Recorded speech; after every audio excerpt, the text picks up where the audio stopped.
Tonight, I want to deal with a subject which has very seldom been addressed at length. It's a subject called Zionism. It has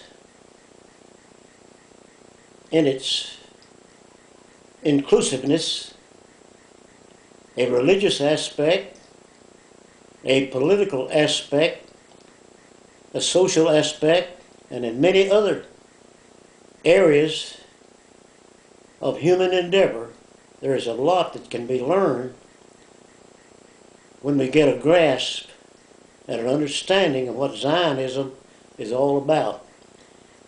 It is a subject in which the man for whom my website is named, the J. Frank Norris Historical Society, was vitally concerned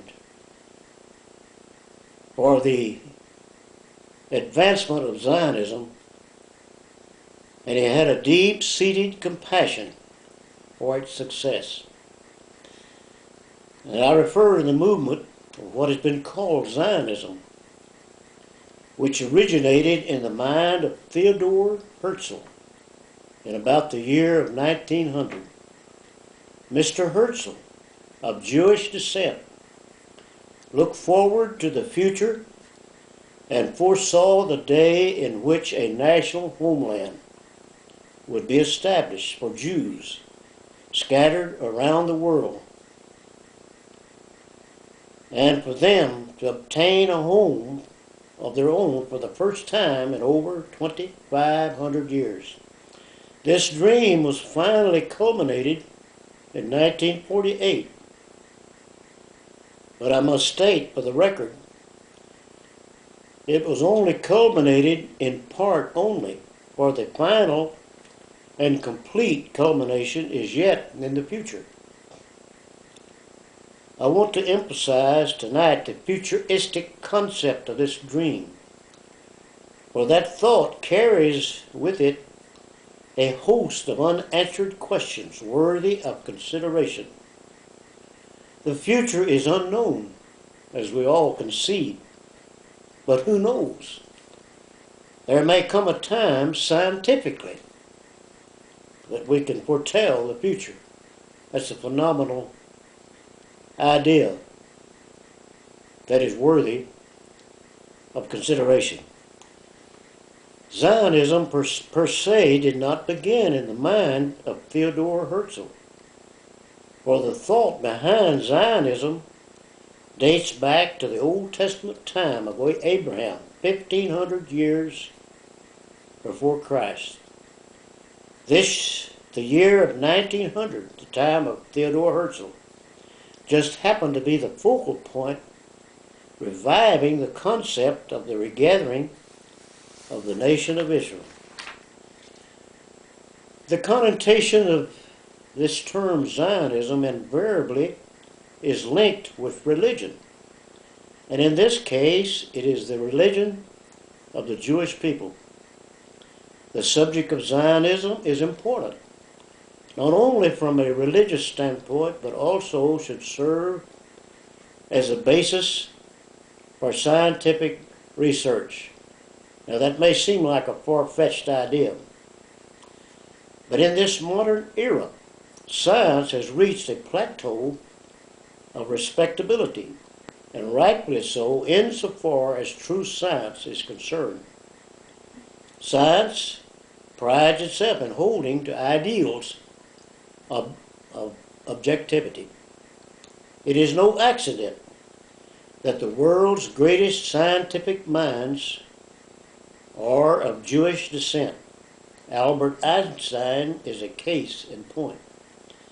Zionism, likewise, is an idea born in the mind of Jewish sages. What may seem like a silly notion to some just might be a meaningful source of serious research concerning the future of Zionism, if the same amount of endeavor were forthcoming as that which is devoted to earthly science. We then just might be able to determine the future of mankind. Now that's an awesome thought, but I'm trying to just convey to you the importance of this little term we call Zionism.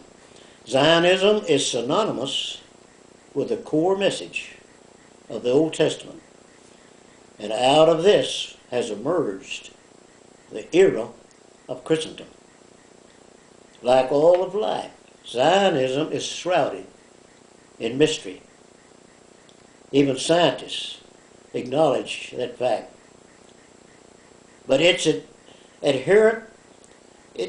adherents, while clinging to the hope of reaching the land of milk and honey, has motivated untold millions, and so, like the Zionists and J. Frank Norris, a foremost proponent of Zionism, we as Christians can join in singing a song that is favorite, a song that is heard in many churches today, entitled "In the Sweet By and By." So I'm going to ask Gail to join with me as we sing a couple of verses, as we sing this great song, "In the Sweet By and By." So our song, our hope, and our expectations is somewhat similar to that of Zionism, because we look for a land that is fairer than day. It has not come as yet, but thank God, one day it'll come to pass.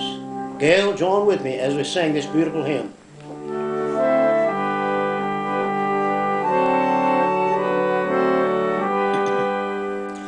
There's a land that is fairer than day, and by faith we can see it afar, for the Father waits over the way to prepare us a dwelling place there, in the sweet by and by.